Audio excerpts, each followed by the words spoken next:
Am I wrong for naming my cat something my sister was going to name her daughter? Again with the names, man. This always causes rift between people. Sister, Alice, 29 female, had some fertility issues. She eventually got pregnant a few years ago. Alice wanted the gender of the baby to be a surprise, so she wouldn't know until he was born. She ended up picking out 2 names, one if it was a boy and one if it was a girl. She ended up having a boy. When she was talking about girl names, she floated the idea Sandra, and her nickname could be Sandy. She did not end up using the name, and it wasn't even their pick for the name if it was a girl. It was their second or third choice. Anyway, fast forward to last week, I found and rescued an orange cat. After I knew she wasn't lost, I decided that I would keep her.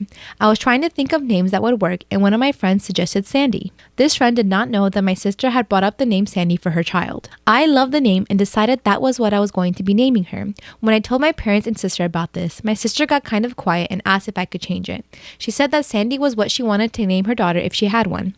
I honestly did not know she was trying to have another child and did not even make the connection or remember she also liked the name. She said that I should change it and would be an asshole for stealing her name. I really like the name Sandy for this cat, so would I be the asshole if I didn't change it? Here's the thing, right? You gotta pick and choose your battles. If you care about your relationship with your sister, which I assume you do, you change it. It's just the name, right? The cat won't give 2 shits if you name it Sandy, Patrick, or SpongeBob, you know? So, that's the thing. But I don't know. Why do people make such big deals about this? I think you would be the asshole, sorry.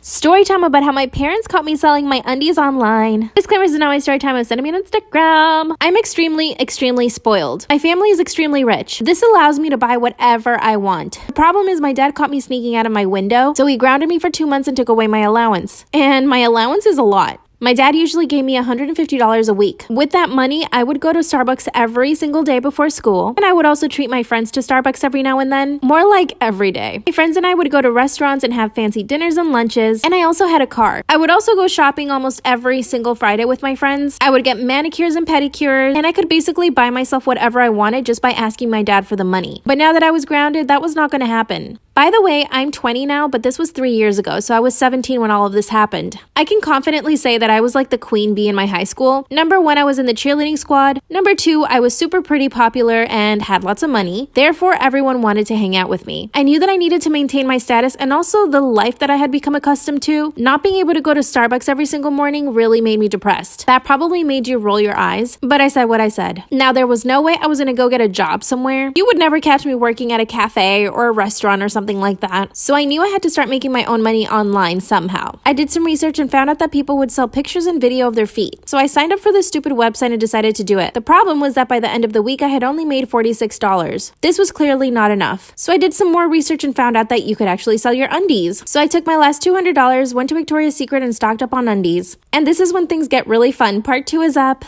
Part 2 of how my parents caught me selling my undies online. Disclaimer is not my story time. I said me on Instagram. So I took my last $200, went to Victoria's Secret and stocked up on undies. I signed up to this website and within a week I had about 80 orders. So that means in 1 week I sold $2,000 worth of my own underwear. This is when I realized that I could charge way more than I had been. So I doubled the price and the following week I made $4,000. So here's the first mistake I made. I decided to tell my girlfriends about it and they decided to sign up and start selling their own undies. After a month, all of my friends and I were selling our undies, and we were all making bank. This also meant that we were spending lots of money. I started buying designer handbags and shoes. One of my friends even put a down payment to a car, and her parents started asking her tons of questions. And so did mine. Part 3 is up. Part 3 of how my parents caught me selling my undies online. Disclaimers are not my story time. Send me on Instagram. When my parents realized that I was buying all these designer bags and shoes, they started asking me questions. I was strong and I kept my mouth shut. Now my friends, on the other hand, who were also selling their undies, one of them got questioned by her parents and she gave up all the information. She even told her parents that I was the mastermind behind everything and that I had told all the other girls to start selling their undies, which was true. So it was official, I had been caught. Of course, my mom's friend runs straight over to my house and she starts spilling all the beans to my parents. My dad and mom came straight to my room and started rummaging through everything. That's when they find all my purses, my shoes, had stacks of cash in my drawers, and under my mattress. All of my friends got grounded, but my parents decided to take it a step further. They were so disgusted with me that they actually kicked me out of the house. But the good news is I had a lot of money, so I got myself a really nice apartment. So jokes on my parents. With all the money that I made, I decided to start a side hustle. I have my own employees and run my business from my house. house. My parents and I still talk, and my dad's even invested into my new company. When I look back at what I did, I do feel shame, but at the same time, I've become so successful from that money. What should I invest in next? My husband is a transgender man and we've always wanted to start a family together. I have a huge fear of pregnancy, so he offered to carry the baby. It was an insane process. He had to stop taking testosterone for a long time, but he was amazing throughout the whole process, and I did everything in my power to help him feel more comfortable. None of my family know that he's transgender. They're homophobic, transphobic, all the phobics, but our friends know. He posted an ultrasound on his private Instagram, not knowing that my sister follows him on a burner account. Well, she saw the photo and told my whole family. They were furious that I wouldn't tell them. Our plan was always to say that we adopted. They assumed I was the one pregnant and blew up on me, so I just let it go and rolled with the lie because I wasn't going to out my husband. The first couple of months, I let them visit. Eventually, I'd start eating big meals and purposely bloating myself to the point of discomfort so I'd look pregnant. They said around the 6-month mark that I was remarkably small, but I just played it off. Eventually, I couldn't lie any longer, so I looked for every excuse in the book not to see my family. I turned down the offers of baby showers, gender reveal parties, and anything that would require us seeing each other. Luckily, my family lives an hour away and we all live busy lifestyles, so them randomly visiting wasn't an issue. The one time they did pop in unexpectedly, we were out of the house. If they FaceTimed, I made a point to be in bed feeling horribly sick so I couldn't give the bump update. I lied my ass off and they just thought that I had a rough pregnancy. My husband gave birth a year ago and went straight back on testosterone, and now we're happy as ever. My family have met our daughter and they adore her. However, a week ago, after an argument between myself and a friend, said friend decided to out my husband by messaging my family and included proof. They did it by adding everybody to a group chat, posting screenshots and basically the whole story, then saying, "I'll leave you all to discuss." Then they left the chat and blocked me and my husband. In a transphobic rage, my mother raced to my home and all but beat my front door down. I had to call the cops. I've been disowned, but that hasn't stopped the daily calls and texts coming from my parents, aunts, uncles, siblings, and etc. They've been leaving nasty transphobic slurs on my voicemail and other hateful crap. I ended up crying to my friend yesterday who told me that I should have been honest with my family as it would have saved me a lot of heartache. That, or we said we miscarried, then adopted later. I'm not happy things played out the way they did. I just feel so sad now. Was I wrong to lie to my family in order to protect my husband?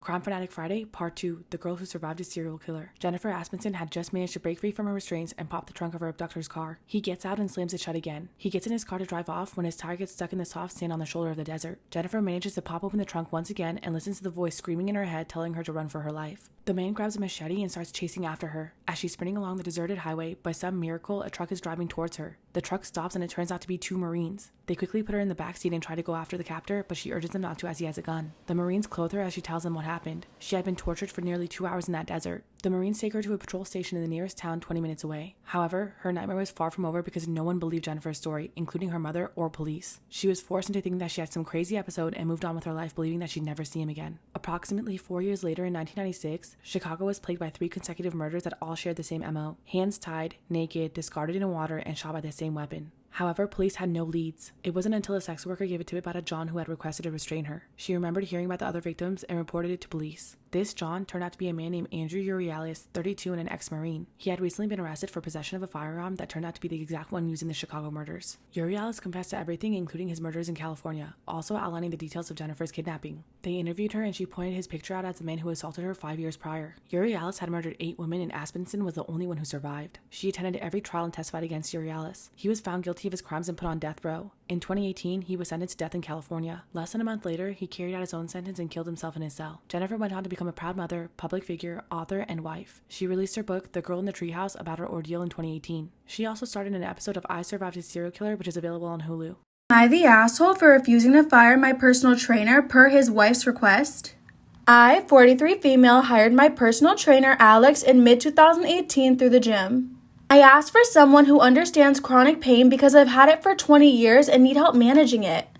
Swimming did wonders for me until my body began to develop negative reactions to pool chemicals. This is why I decided to switch to the gym.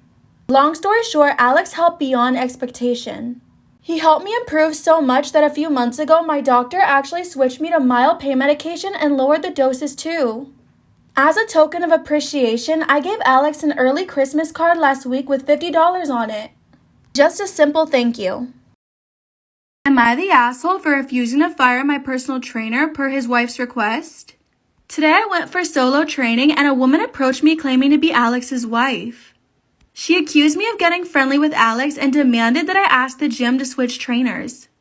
I refused and she got aggressive, so I got the staff involved and they removed her. Later, I told friends about the incident and they said I was disrespectful and should have honored her wishes. Though I don't think Alex's wife's insecurity is my problem, I feel bad about possibly getting him in trouble at home. Edited to add that I never thought of the possibility of a stalker, imposter, and now I'm getting the chills. I never even thought of that. I'll definitely ask him about it as soon as possible.